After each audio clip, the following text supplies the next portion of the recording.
Characteristics of a Turkish van cat are pretty distinct. Turkish vans are actually very, very smart cats.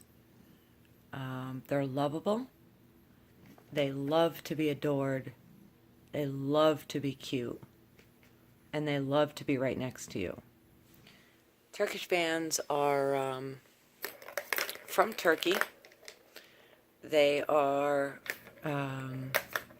actually said to be called the swimming cat, and they love water. Now, this little guy actually does not love water. He is, he's actually afraid of it. I've tried to put a little trickle in the tub and get him to horse around with it. He's not interested. He did walk over to the pool, though, and stuck his face right down by the water, which was interesting. He loves to go on walks. He loves for me to play with him. He's actually waiting for me to play with him right now. How I taught him was to ask him if he wants to play his game. And when I say, "You want to play your game?" he knows that the orange game is his game. To play your game.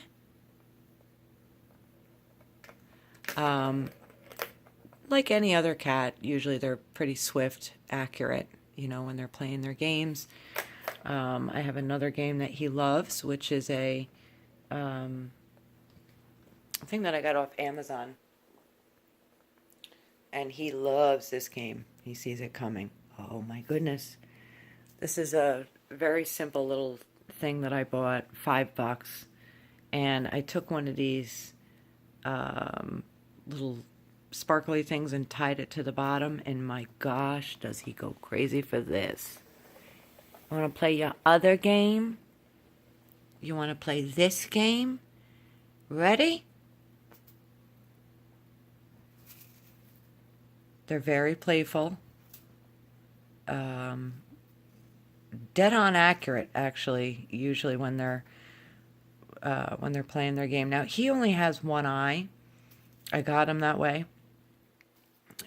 So he has a depth perception problem. So you'll see he's trying to find where the stick is coming from, but he's very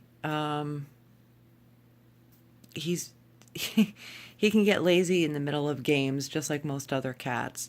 But when it comes down to it, he's quite intrigued. He's quite intrigued. Other things that you might notice about the Turkish vans is on their back at the top, which is right there. Show everybody your dot. That's what's supposed to be considered the thumbprint of Allah. I'm a Jesus lover, so I don't believe in Allah. But there's the thumbprint. Let's show everybody. That little spot right there on his back. It's just a dot. That's the dot. A lot of Turkish vans don't have this. They don't have the large red spots. They say that the true Turkish vans are completely white from here back, but you can see with the thumbprint there, not true at all. Not true at all. So he has his thumbprint. It's actually a circle. Very vocal. He's very vocal. He has some allergies. He's got some skin allergies that I might be able to show you. Hang on a second. Okay, here we are. So I'm going to show you, if I can. Right, Turkish vans are kind of notorious for having skin allergies. So you can see, try to be a good boy. Be a good boy. Right in front of his ear, you'll see a red scratch right there. They get very itchy, and when they get itchy, it's not uncommon. You can take a little bit of triple antibiotic ointment, like a Neosporin, and just rub it there. And they're very good at, there's my little stash next to the couch. They're very good at keeping themselves clean. I've given him 2 baths in his lifetime. He's really not in need of a bath. Loves to clean himself.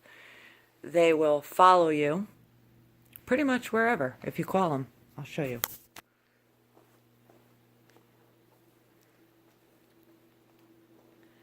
Come on. Come on, good boy. You want to go bedtime? Come on. Come on. Good baby. They're very, very loving, very sweet. I did see a couple of people were making comments about, back over here. Come on. Like my slippers. I did see a couple of people were making comments about these guys being nasty. Yes, Baby Chan was nasty when he was little. I got him around, he was less than a year old. He was nasty. He was always, always, always trying to bite the back of my ankles when I walked. He never does that now. And pretty much how I stopped him from doing that, I don't know if I'll be able to show you, but let me try. When you have a nasty cat that pretty much wants to rule the roost, oh, I got a vacuum. I got leaves from my boots.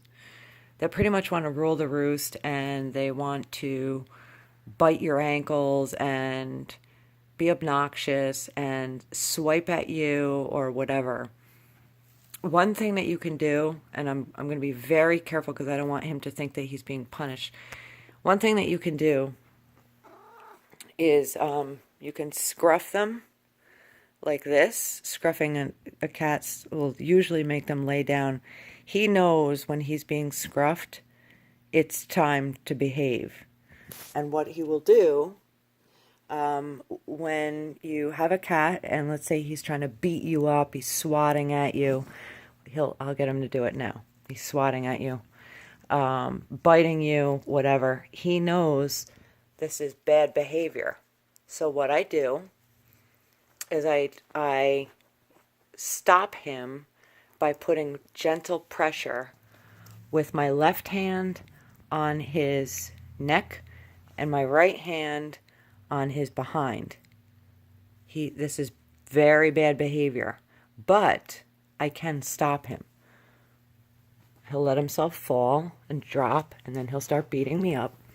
And let's see if I can show you how I do this. I don't think I'll be able to show you, but okay, so you just take a hold of him and just put pressure on him. Firm pressure. He's not going to like it. Firm pressure. And then eventually he will lose his fight.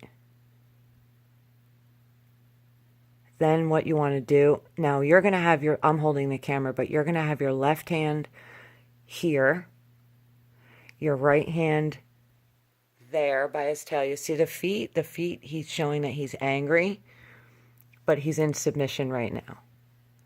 He will keep fighting. You just keep your hands there and stay silent. When those eyes get big, it shows that he's angry. You're not, and then if he goes onto his feet, fine, you're going to keep him there. When the tail gets going, it means he's angry. And all you're doing is just stay silent. Now, I'm talking while he's doing this, but stay silent. Keep the pressure there. You're not hurting him. You're just using your own human strength to hold him still. And then comes the love. So now he knows. Now watch the tail as I'm massaging him. See how his feet, he's ready to run. Eventually that tail will slow down as he's getting relaxed. That's good. And then you can do the scratch. and then the pet.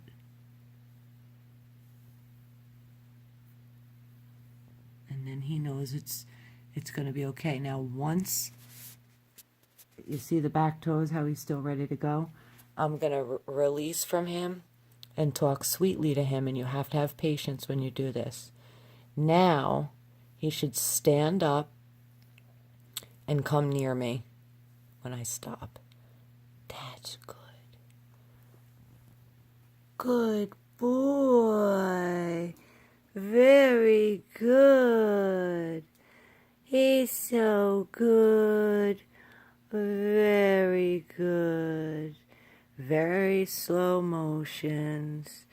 Never put your hand in the cat's face. Let the cat come to your hand and bow his head. And then he will know he's loved, and listen to him.